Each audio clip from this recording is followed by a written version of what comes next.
Ehtiyatsızlıq ağır qəzaya səbəb olub. İki avtomobilin toqquşması nəticəsində sürücülərdən biri aldığı xəsarətlərdən ölüb. Hadisə bugün səhər saatlarında Qaraməryəm İsmayıllı Şəki magistral yolunun Oğuz rayonunun Padar kəndi ərazisindən keçən hissəsində baş verib. Hadisə bax burada baş verib. Belə ki, 39 yaşlı Padar sakini idarə etdiyi VAZ avtomaşını ilə bax magistral yola çıxıb, bu zaman Oğuz istiqamətində hərəkət edən Mercedes markalı avtomaşınla toqquşub. Nəticədə VAZ markalı avtomobilin sürücüsü 39 yaşlı Əbdülrəhim Məmmədəliyev dünyasını dəyişib. Digər avtomobilin 42 yaşlı sərnişini Aynur Salahova isə Oğuz rayon xəstəxanasına yerləşdirilib. Səhər idi, 9-a qalmış idi. Burada sexdə maşın düzəltdirirdim.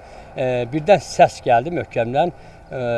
Qaça-qaça yəni gəlib baxdıq ki, bir dənə Mercedes ilə 99 bir-birinə toqquşur və 99-un sürücüsünün vəziyyəti çox ağır olduğuna görə xəstəxanaya apardılar. Daxili İşlər Nazirliyinin mətbuat xidmətinin regional qrupundan bildirilib ki, hadisə ilə bağlı cinayət işi başlanılıb, araşdırma aparılır. Rəhman Həkimzadə, Kənan Qafar, Xəzər xəbər.